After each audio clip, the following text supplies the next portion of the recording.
Hello, this is Batman Jeremy W. Hello. I'm your host, Jeremy. And today we are going to be reading the Bible. We are going to be calculating pi using the Bible. I'm a nerdy Christian, and this is why we're calculating pi using the Bible. I will explain a common mistake people do when calculating pi using the Bible, and I will explain how to do it properly. Okay, so the verses that we are looking at are in 1 Kings chapter 7, starting from verse 23. Then Hiram cast a large round tank 15 feet across from rim to rim. It was called the Sea.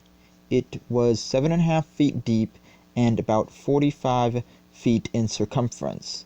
The sea was encircled just below its rim by 2 rows of decorative gourds. There were about 6 gourds per foot, all around, and they had been cast as part of the tank.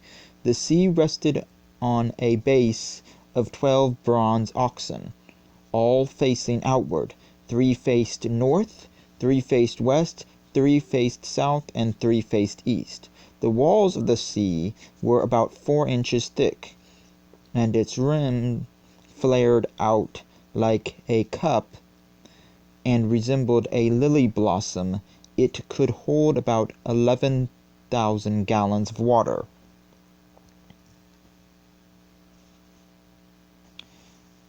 Okay, now that we have all the dimensions of the round tank, the sea,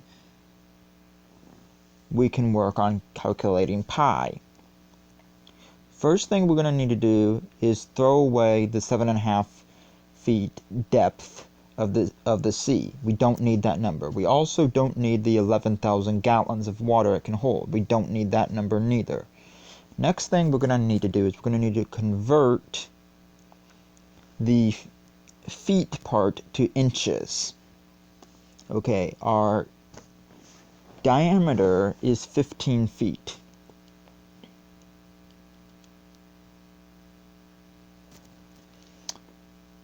That times 12 gives us 180. 180 inches is our diameter.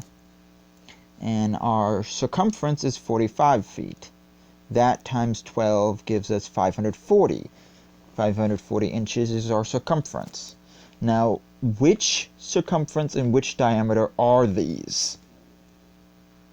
Now the reason I'm asking that question is because that's an important question.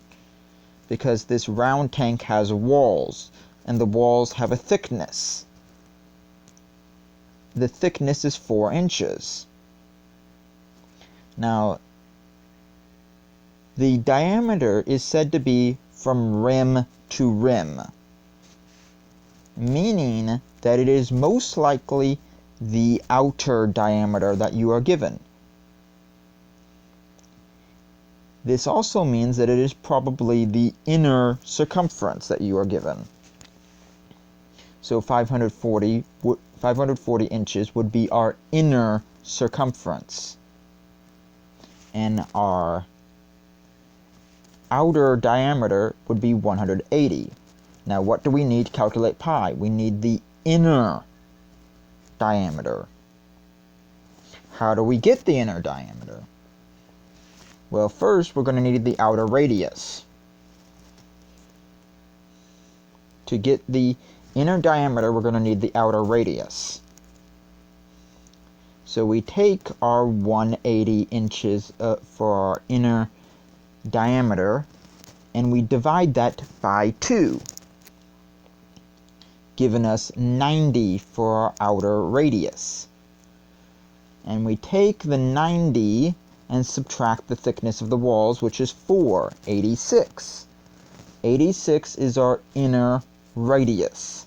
Now we have the number we need, 86. We take 86 times 2, 172 is our inner diameter. 172 inches is our inner diameter.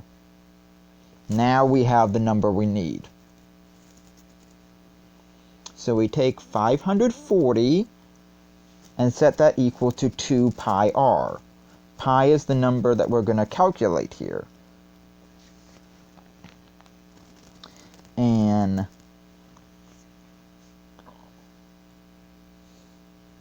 now that we have all the numbers we need, we can take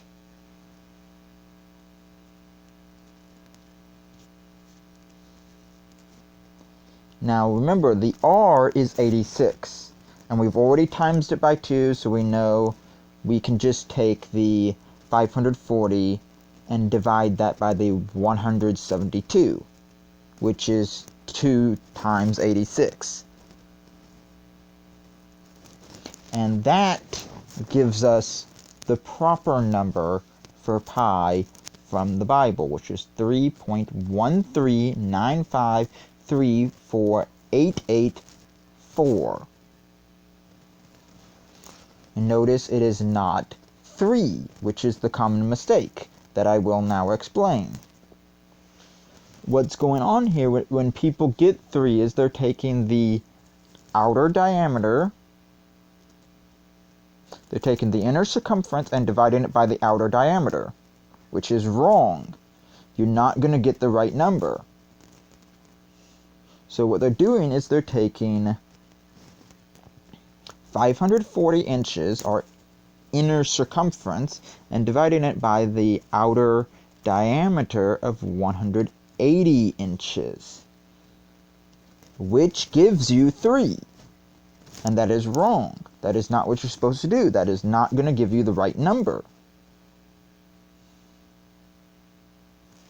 What you're supposed to do is you're supposed to take the 540 and divide it by the inner diameter of 172 inches, which gives you the right number of 3.139593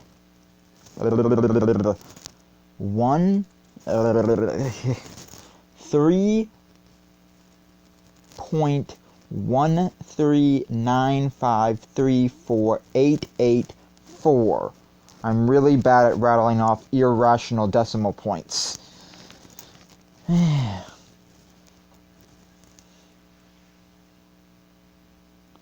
It's a tongue twister.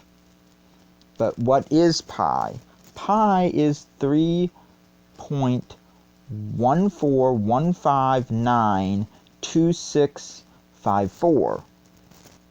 Now notice the number that we get is not exactly the same number that pi is, but it is close enough that we can call it good. Okay? Now that I've explained that, I think we can finally put this to rest. And we've explained the common mistake. We've explained how to calculate it properly, so we're good now. We have finally put it to rest that according to the Bible, pi is 3.139534884, which is close enough to 3.14, which is the common approximation people normally use for pi, that these people were clever enough to know that.